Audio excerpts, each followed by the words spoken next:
Okay, so today we're going to look at some more basic activities in 3ds Max, uh, navigating through 3D space, selecting objects, and doing basic transformations on them like move and rotate. Okay, so for starters, I'm just going to make a box. I'm over here. Remember, you have two panels of interest, create and modify. Okay, those are really only the only two over here that we're going to use very much. So I'm going to go to box for a shape. In my perspective viewport, I'm going to click and drag once and then release and drag again and click to make a box. And maybe make a couple of them. Now you'll notice that the boxes are in different colors. Okay, these aren't real materials. They're just kind of like fill-in vector colors. And it applies them at random to objects as they're made. If I was to go to modify this object, this box is selected, and you can see here's the color. If I click on it, I can change it to some other random color. But again, when you make a scene that you're going to render, you'll be applying real materials to it, not just these kinds of colors. They're just to differentiate objects. Okay. So let's look at navigating around in the viewport first. All right. Now, in the lower right corner of your viewport of the whole program is 8 little tools there that are navigation tools. And they're slightly different depending on whether you're in a perspective viewport or a flat orthographic viewport. Okay. I'm just right-clicking on the viewports to activate them. And it's also considerably different down here if you're in a camera view. Those will go over when we actually cover cameras. But most of the navigation you're going to do, you don't really need these buttons. You can do it with a mouse and the Alt key. Okay. So here's how I navigate around in the viewport. Okay. One thing I'm going to do here is make this viewport bigger. Okay. And that's the very bottom right button, maximize viewport.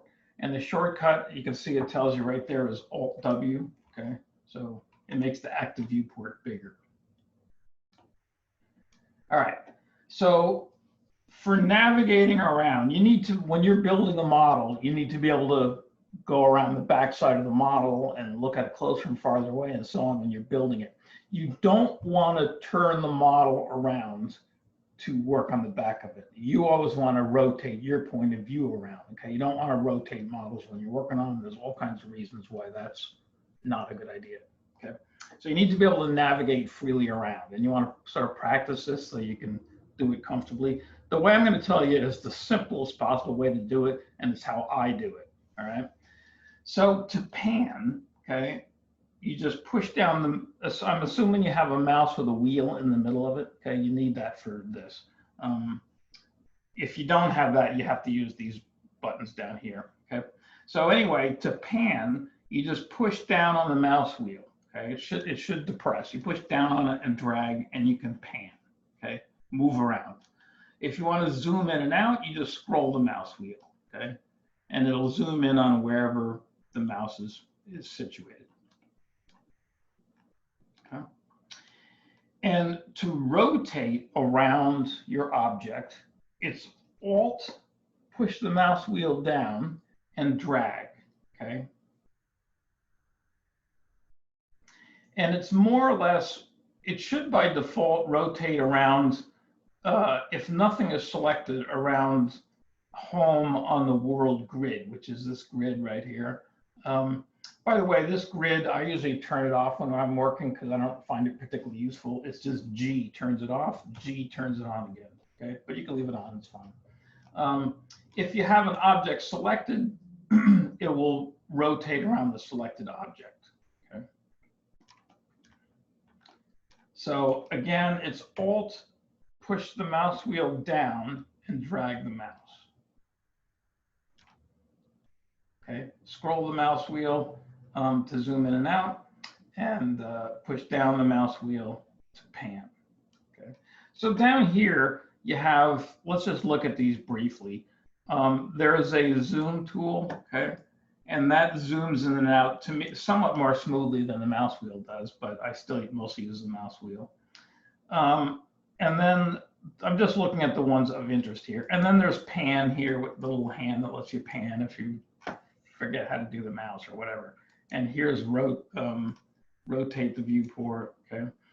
But since the mouse is so much more convenient, I don't usually use these, but I do use this one called Zoom Extents Selected, or there's a white version called Zoom Extents, okay? So Zoom Extents means the viewport zooms to the extents or the outer limits of either the selected object or all the objects. So if I go Zoom Extents Selected, it's just going to zoom to this object.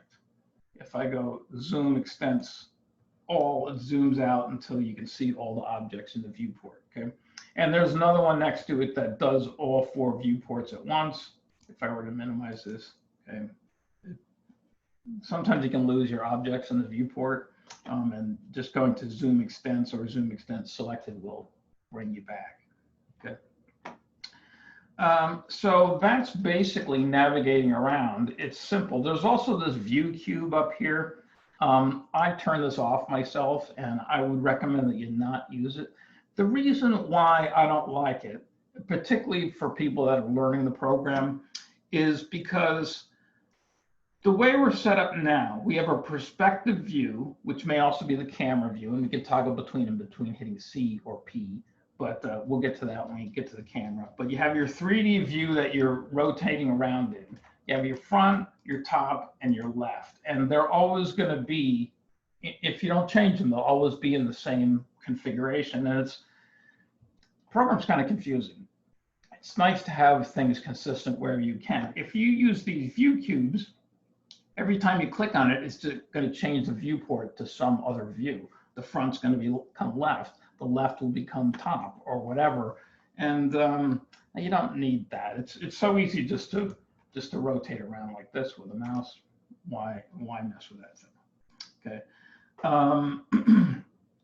So that's navigating around. I think that's what we need to know about it. Selecting objects. Okay, if I just click on an object, I'm in select and move up here. We looked at this last time. Select and move, select and rotate, select and scale, okay? Scale is much less important, but move and rotate, you use those all the time. And there's also, so when you're selecting objects, if you're a little bit like kind of uncoordinated with a mouse and you tend to move things when you click on them, okay? You don't want to do that probably. But there's a button over here just called Select Object, which is not select and move. You can't accidentally move your object with that. But I always use select and move because I don't accidentally move the object, but see how you do it. All right, to select multiple objects, there's 2 ways to do it, like there is with most, like all the Adobe programs. You can either marquee select or hold down some key to add to your selection. In Autodesk, it's Control to add to your selection, okay? So that'll be somewhat confusing if you're going back and forth between Adobe products because they are Shift, right? So Control adds to the selection. However, here's one way that Autodesk is better than Adobe, I think, is because Control clicking doesn't subtract from the selection. It's not a toggle. You need to do Alt to subtract from the selection. Control clicking on objects to add, Alt clicking to unadd, subtract, whatever. So that's, I'm just in select and move doing that. All right, so the other thing is to marquee select. So marquee means start in an empty place and drag with your select and move tool. So I start here, I click and I drag a marquee and the objects are selected. Okay, we have a little, you'll notice that, say the pink and the blue one here, if I make a marquee, I go around the pink one, but I only go half around the blue one. They're still both selected. That's because of this, this window crossing toggle, okay? So crossing means it's like how I just described. If the object is just partly inside the marquee, then it's selected. But sometimes when you have a real complicated mess of things, you need to be able to switch between those. It seems kind of arcane, but it's actually more useful than you might think. So this is now window, okay? And you'll see that if I only half select the blue one now, it's not selected. I have to go all the way around the blue one to get it, okay? The default, I think, is crossing. Anyway,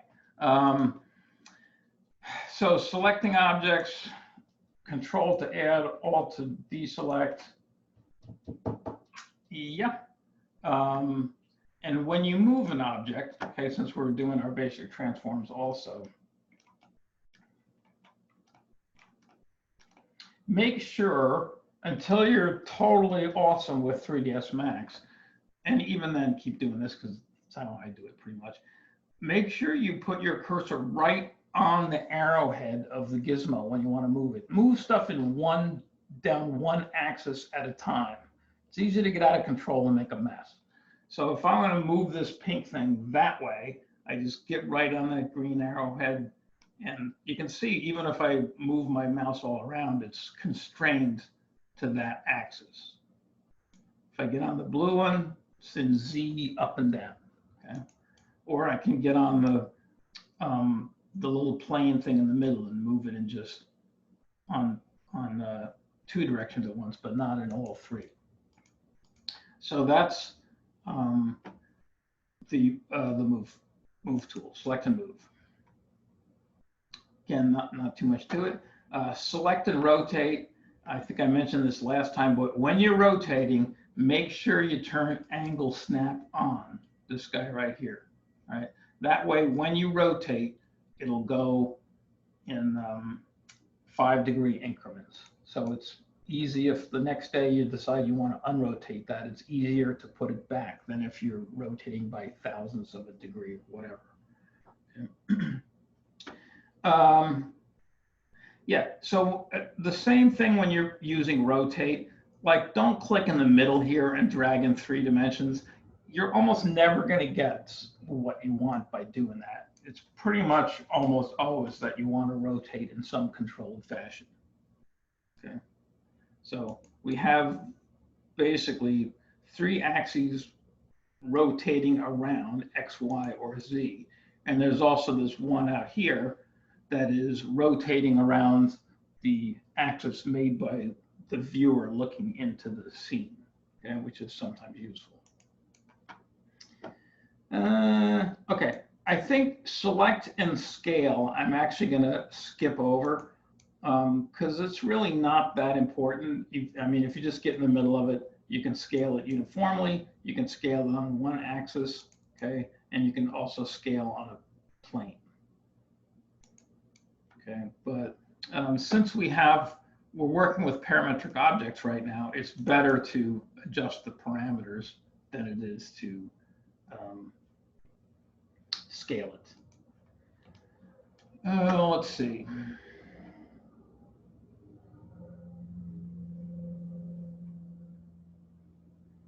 Okay, so selecting objects, navigating around in the viewport, and basic transforms, I think that covers it.